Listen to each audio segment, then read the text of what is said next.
નમસ્કાર, આપ જોઈ રહ્યા છો લખત ન્યૂઝ અપડેટ ચેનલ। તમામ સમાચાર અને અપડેટ મેળવવા માટે ચેનલને સબસ્ક્રાઇબ કરો અને બેલ આઇકન પર ક્લિક કરો જેથી તમામ સમાચાર અને અપડેટ તમને મળી રહે।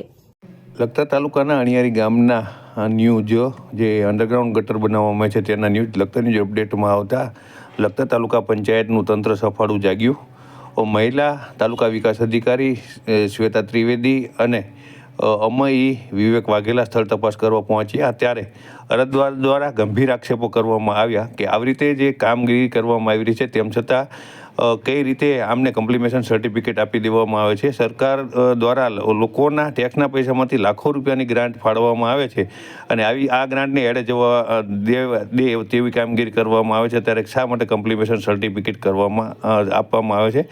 અને વધુમાં તેમના દ્વારા જણાવવામાં આવ્યું હતું કે લખતર તાલુકાના અણિયારી ગામે મહિલા સરપંચ હોવા છતાં તેના પતિ વહીવટ કરતા હોય છે છતાં તાલુકા વિકાસ અધિકારી આ વસ્તુ કેમ ચલાવી રહી છે તે તેમને સમજણ નથી પડતી। ત્યારે તે જે જગ્યાએ આ કામગીરી જોવા માટે થઈ પહોંચ્યા ત્યાં સરપંચ અને સરપંચના મળતિયાઓ પણ તેમની સાથે જ હતા, એટલે કે મહિલા સરપંચના વહીવટદાર પતિ તેમની સાથે હતા, તેમના મળતિયાઓ પણ હાજર સાથે જ હતા અને એટલું બધું ખરાબ કામ એને તેમના દ્વારા ગંભીર આક્ષેપો કરવામાં આવ્યા હતા અરજદાર દ્વારા કે ભ્રષ્ટાચારને લઈને જ આવા બધા કામ થઈ રહ્યા છે।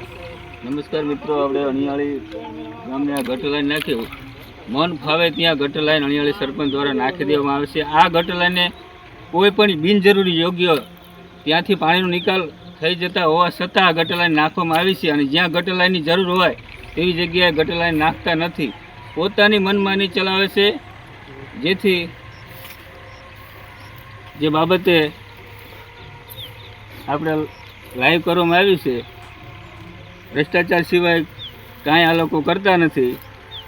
આજથી 7-8 વર્ષ પહેલાં અણિયાળી પ્રાથમિક શાળા આગળ 1 લાખનું બિલ પણ બની ગયું છે, ગટર લાઈન નાખવામાં આવી છે, ત્યાં હાલમાં કુંડી પણ નથી, તો પણ આ તપાસ કરતા અધિકારીઓએ મંજૂરી આપી દીધી છે, 1 લાખનું બિલ બની ગયું છે।